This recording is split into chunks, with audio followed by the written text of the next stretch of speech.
how can we help players to to reframe things. I mean, one of my favorite questions to have athletes ask themselves, uh, and this falls under the category of what's called cognitive disputation, or the idea of questioning your thoughts. Mm. It's, if my best friend or someone I loved had this thought, what would I tell them?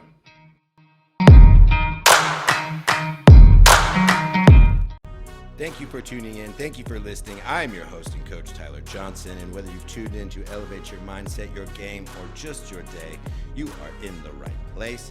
My guest this episode is the Director of Behavioral Science Education at Colorado's Anschutz School of Medicine.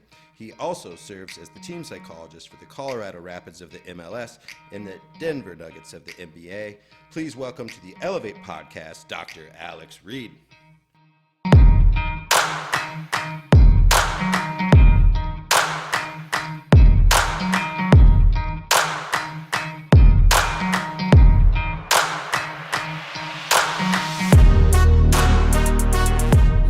Dr. Alex Reed, how are you today?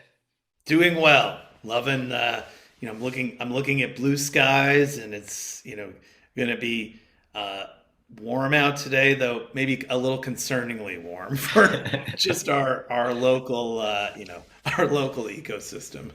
For sure. I'm grateful to have you on and connect. I thought would love to have you just share for the listeners a little bit what I guess led you into the work that you do now, and talk a little bit about what that is. Sure, sure. Well, I wear a number of different hats. I work for the University of Colorado School of Medicine, and that's where I get to teach family physicians, and I've been doing that for a long time about behavioral health and primary care. I also teach OBGYN residents about some of the same information, and also focus a lot on wellness initiatives for them. And then I have this other gig where it's called Project Hair Care, and it's focused on teaching barbers and stylists in the Black community of Denver and beyond about mental health in the chair. And then, yeah, I've got these two gigs that I I didn't necessarily expect to get to do, but yeah, I'm the team psychologist for the Denver Nuggets now in my eighth season, and then the team psychologist for the Colorado Rapids, and I'm now in my third season with them. So, so I do a lot of different things, but all of this, I mean, this stems from my psychology training, and this idea of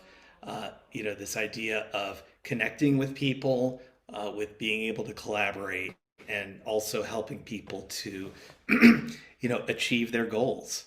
So in whatever it is they may be doing. Yeah, you said a word there that always kind of rings to my ears: the connection. Can you talk a little bit about how important it is, especially in competitive environments, that we feel connected to those around us, our environments, and hopefully the purpose? Oh, it's so big. Right. Any team sport it's built on relationships and a goal and specific values. Uh, oh, let me turn off Good. my only because like I want to edit like, so you don't hear like bing in the background. Sorry about that. All good. Uh, yeah. So with that, right? It's right. I mean, teams have to create a culture, and build relationships amongst each other, so that way, they can achieve the goal of winning, but also be able to lean on each other when they lose. And I mean, those are I think, such fundamental, important aspects, and uh, through right the collaborating and relationship building, like that's where I think that's where so much of the team strength lies. Yeah. Um, when it comes to the mental wellness and the mental well-being of our athletes, a lot of the listeners, this are student athletes, coaches of that age.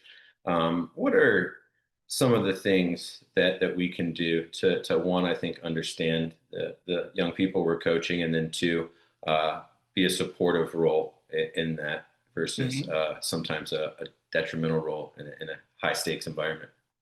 Yeah, yeah. I think you know, um, young athletes can be so hard on themselves. They want to like there's the part of they want to do well and they want to perform well. And they may not necessarily have the experience of, being able to take a step back and, not look at what they did as a failure, but rather as an opportunity, as an opportunity of, okay, what can I do next time that, will be a little bit different? What have I learned from this? So that way I can, perform in a way that I aspire to next time.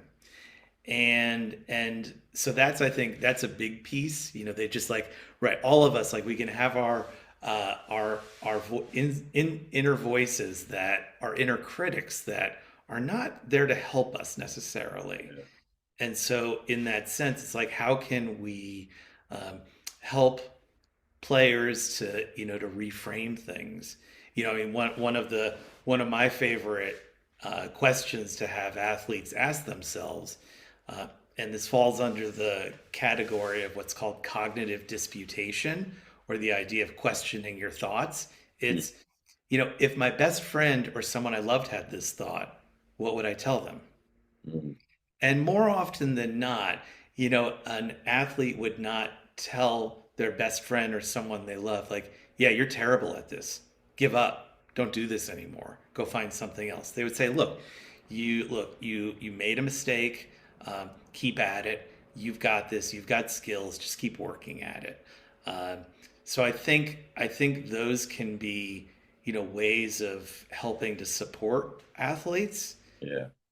with helping them to, like, what to do with their mind. Because, the part of what to do physically, like the tactics, the physical side, like, those are things that, they're hard to do, but they're in our control in a sense.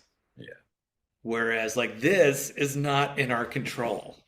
Yeah. uh, I think the other thing too is that, like, with a lot of the pros that I work with, I always ask them, what do you do besides this? Like, Mhm. what do you do for relaxation and enjoyment Yeah. that is not basketball or that is not soccer?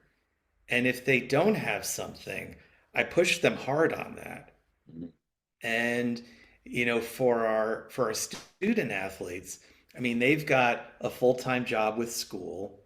Then they've got their athletic, and it could be multiple athletics as well. So it's like, yeah, what are you doing for your own mental recovery, Yeah. and doing something that is playful and joyful, and uh, forces you to do things differently as Yeah. well. Yeah. No doubt. I think that's super important. I think uh, no, I struggled with that as a young person. I think it Hmm. was like, well, what do you do besides that? Lift weights and run. Well, that's still kind of the same thing. Right, right. That's just more training, Yes. And I think understanding now, I think having some things that I don't know. I just kind of think of it like different paces for our nervous system, right? Different Hmm. kind of levels to kind of train and have some downtime. Um, with what you do, how often, and maybe you could talk a little bit about just, I think more and more young people starting to dabble and experiment with meditation and Mm. breathing and starting to, I think, as they experiment, find the benefits.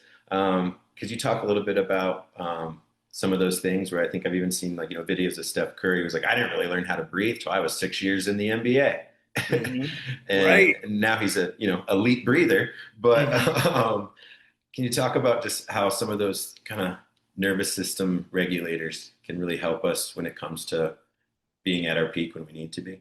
Yeah, absolutely. I mean, one of my favorite simple tools is the 4-7-8 breath.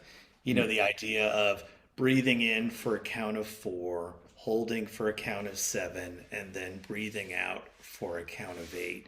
And one of the things that, I mean, that does so many different things, but some of the bigger things it accomplishes is, first, it forces you to focus in the moment, uh, and to be present. But then the other benefit is there, and I don't know exactly how this works.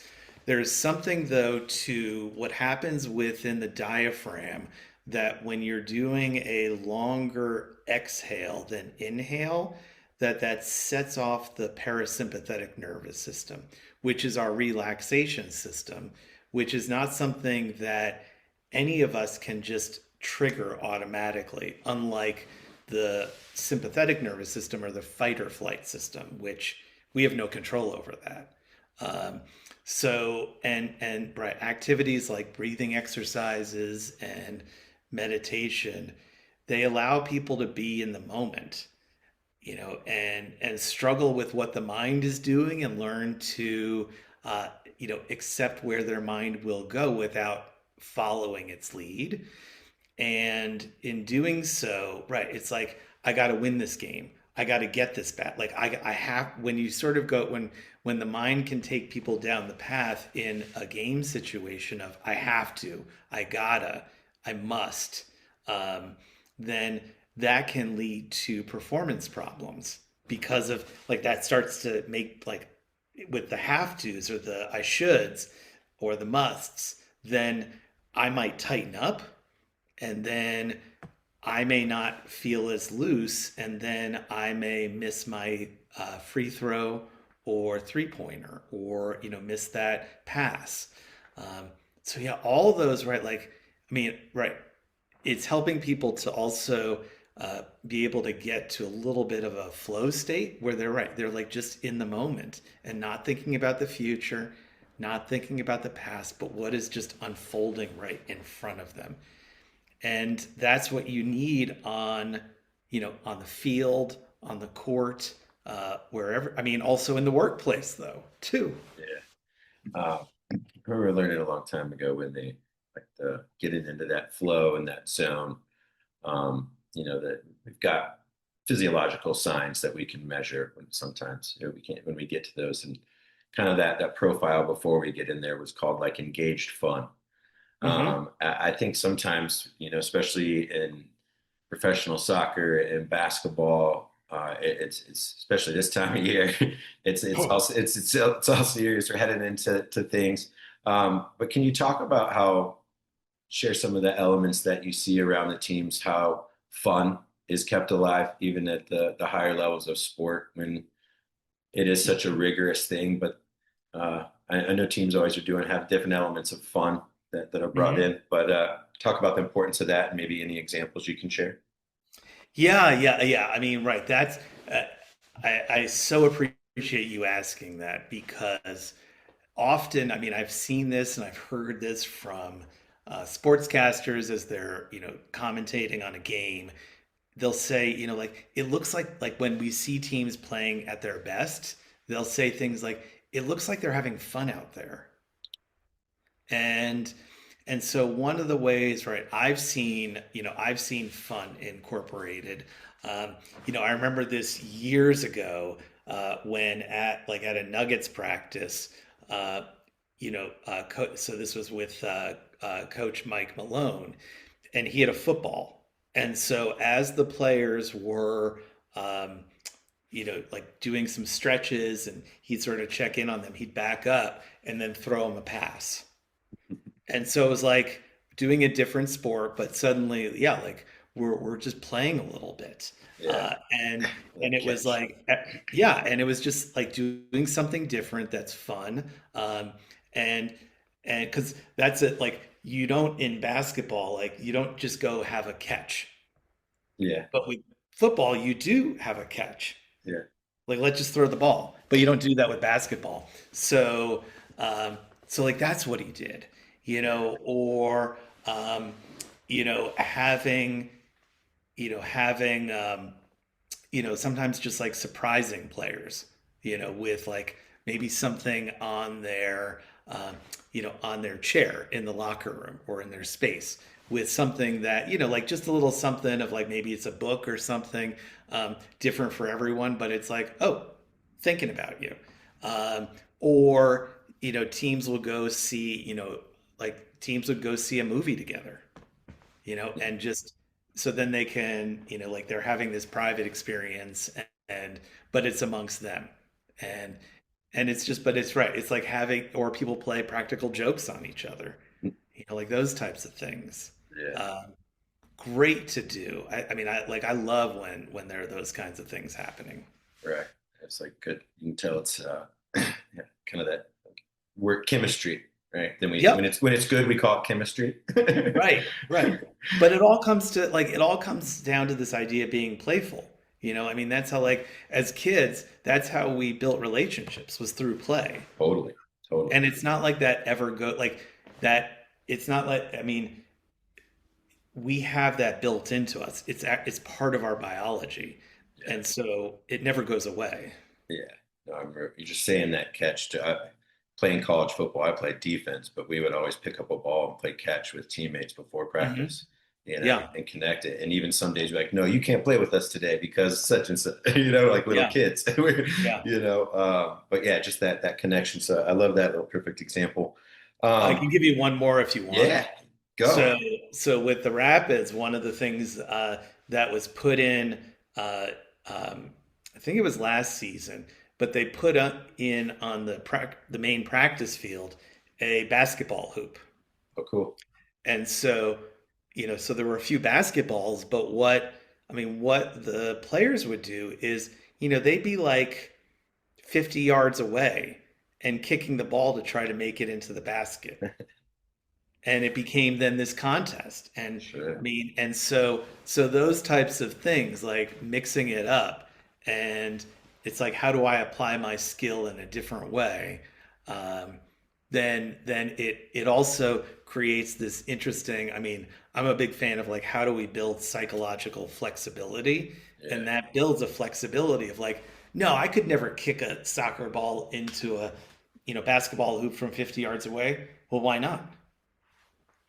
Let's try it. Yeah. Yeah. Talk to me more about that mental flexibility and how I think sometimes we see athletes and so maybe it's over programmed routines and things like that that make us a little less flexible when Hmm. things come at us. But can you talk about how mental strength really is the ability to adapt in that present moment? Hmm. Yeah, yeah, it's very much right. Like, how do you learn how to respond effectively in uncertain situations, which is every situation that an athlete is presented in their work.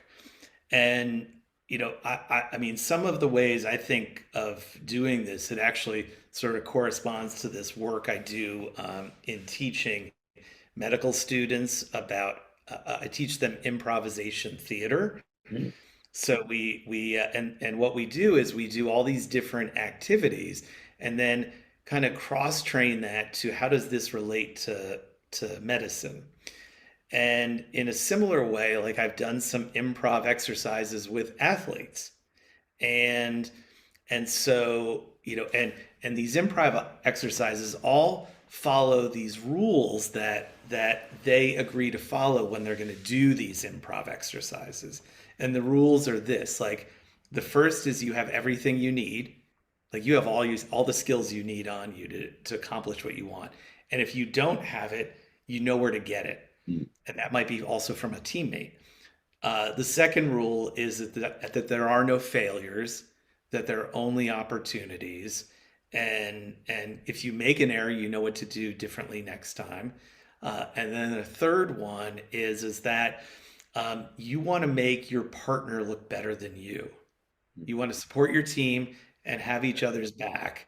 And in doing so, the kind of secret is if you make them look good, then you look good too. Right. And like Nikola Jokic is a great example of that, with the passes that he does, like how he tries to set everyone up. Well, because he does that so much, then he's like has the second most triple doubles in the world currently. Yeah. But it's sort of this like it's this idea of, creating these rules of like but these rules actually allow flexibility, and then doing activities to build that muscle Yeah. as well. We always think that constraint is constraint, where constraint forces us to be more creative, Hmm. right? And so Right. there's that healthy balance. Yeah. Um, with pro sports, youth sports, college sports changing, coastal conferences all the time now. Hmm. Travel with sports is yeah, at all different levels, is starts to impact athletes a lot more, especially when we're looking at the more developmental younger ages, where maybe those sleep is a little more needed as Hmm. they grow and develop. What are some things that athletes can do? I think the common thing I hear something like, my mind's so active at night and can't fall asleep. And then they tend Hmm. to get on the phone and scroll, and that doesn't do any helpful things. Hmm. But can you talk a little bit about how just important rest and recovery is to to be at our cognitive best and perform? Oh, absolutely. Yeah. I mean, if we could if we could put the benefits of sleep into a pill, we would take that pill every day because of how much it impacts recovery, muscle recovery, mental recovery. And so with that, I mean, I think, the things that I really stress to the athletes I work with around sleep are, to create a routine, a healthy routine. And with that, that includes a wind down period, before bedtime. It might include, a warm shower or bath a couple hours before, not eating too close to bedtime. And then with that, the like in your bedroom, you know, getting rid of the electronics, which is a hard thing to do. Um, but not having those in there, and you have, like, to wake you up, you have an old fashioned alarm clock rather than your phone, because it's so easy to reach. And with that, also making sure that your bedroom is cool, so like below 68 degrees at least, uh, quiet, and if it's not quiet, using really good earplugs, and then dark. And if it's not dark, like using a comfortable sleep mask or blackout shades. Yeah. And yeah, those are the keys. Um, and it can be hard to wind down after like a great game in the evening, and yet scrolling through your feed to see, well, what did people say about me, and Mm, keep doing that, like, is that actually helpful, yeah. or is it useful? Probably not. It's fun. Yeah, those good tips. I love the earplugs and the eye mask, and especially if you don't know what's going on outside your hotel. Right, Right. right. Sometimes Yeah. when we're traveling, so having those, I always travel with those things. Sometimes you don't need them. You've got all the Mhm. things you described. Yep. But yeah, I think protecting our sleep with some of those things is Yeah. fantastic. One of Yeah, the I started wearing earplugs like when I go camping, because it's like, because the first, I mean, while the sound is great, I also might be like, what's that? What's that? yeah. And my attitude is, if a bear is going to come maul me, I don't want to know, because I'm not going to win. Yeah, so get some noisy morning camping neighbors sometimes too. Oh, that too. That Exactly. they're go taking Exactly. those dirt bikes off early that morning. That's right. That's right. But one of the things that comes up a lot with the athletes that I know I work with is this idea, and whether sometimes it's from parents and the athletes themselves, of I don't feel confident, and I always like to know, like, where do you think that's going to come from? So where does confidence come from? Always, I think, Hmm. talk about it. Sometimes I either had it or I didn't. It's binary, and it's before and after, Hmm. um, where it's just usually kind of away from this present moment. Um, but Hmm. how do we have authentic confidence when it comes to performance? Yeah, yeah. Well, first, to build confidence, like you have to practice, and all, whatever. Even you know, elite athlete level, they're continually practicing because it's always a practice. Yeah. It's never perfection. and so that I think is an important piece. Is that confidence comes with time, and it is not something we can. And, there's certainly those athletes that are gifted, if you will, but the ones that have built confidence have also put in an incredible number of hours to do that as well. It really does take a sacrifice, and it takes a lot of time in that too. There's also like having trust in yourself, and it's this the and through that it's this belief that rather than I can't do this or I don't have the skills to do this, no, I can. And if I mess up, that's okay. That one of the things that I teach a lot of folks is something called the failure bow. uh, and what it is where and this is something that like circus performers do, in particular trapeze artists. And what they do is like, when the trapeze artists are going back and forth, like on the trapeze, which is a very dangerous activity, eventually they slip. They get fatigued, they may miss, and then they tumble down into the net. And when they pop out of the net, they don't storm off going like, freaking, I can't believe I did that. They don't do that. They pop out and then they take a big bow, and everyone with a big smile on their face, and everyone shouts and claps and screams. And what they're doing though is they're actually celebrating their failure. Yeah. So there's actually I can't remember the name of the gentleman who did this. It's a like if you Google failure bow, uh, it's a little TED talk. um, but it's this idea of, right, like by celebrating failure, then that allows us also to build confidence because we're easier on ourselves. Yeah. And it's like, yeah, in order to get confident, I have to fail, which Yeah. doesn't make sense. Yeah. And that's how you do it though. Yeah.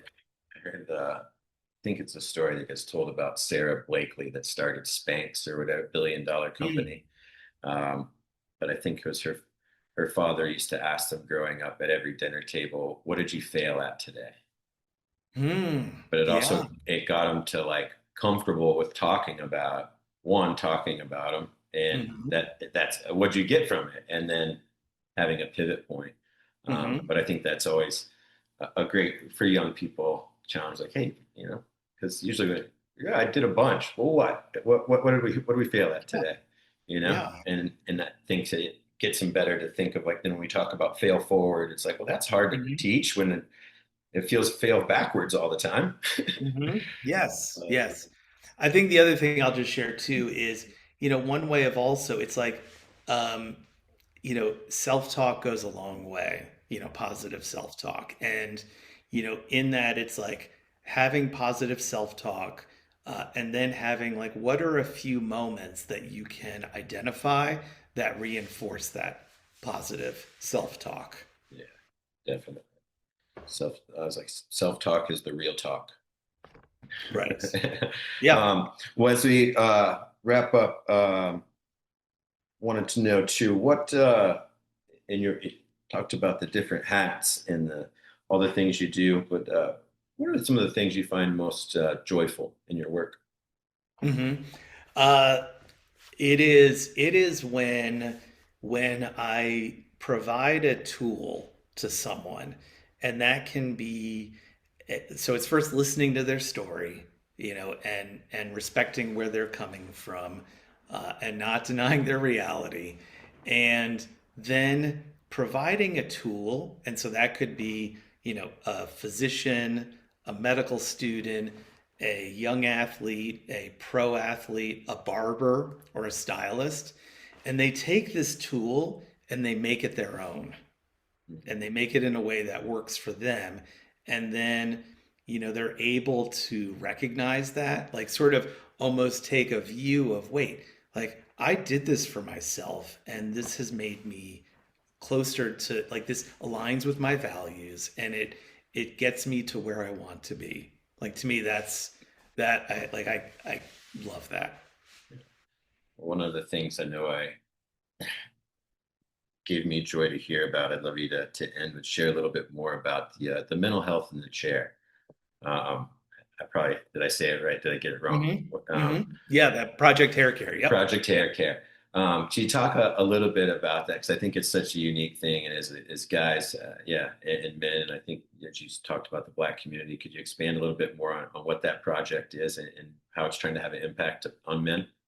Sure. Yes. Yeah. So it's this idea that, barbers and stylists are people who are, people we see regularly. And, they, through the work that they do, we're being vulnerable to them by letting them do something which, with our hair, which is very important to all of us. Just it's how we're built. And so we're getting vulnerable with them. And these become people who we start to share our most intimate stories with. And so they hear everything, and it's like, who in our lives do we actually see with this regularity? Maybe a barista, maybe a bartender, um, you know, but this is all for our well-being, and for our outward appearance too. And so they hear all the stories of, from successes to tragedies, and they hear stories of mental health. But they're also trying to do their job of cutting hair. Yeah, And so they have to hold two different things. And so I recognize from talking to my own stylist that, like, yeah, you have to listen to a lot. And how do you try to help people when they share this with you? mhm, And more importantly, do you want some tools to help you manage this? Because it's a lot to hear. And it can be some of the things that lead people to leave the profession because they weren't expecting to listen to as much as they do.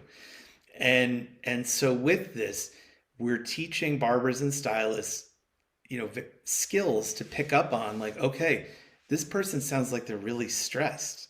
They sound like they're down or really anxious or having relationship problems. Like, would do you have someone to talk to, and would you like a resource?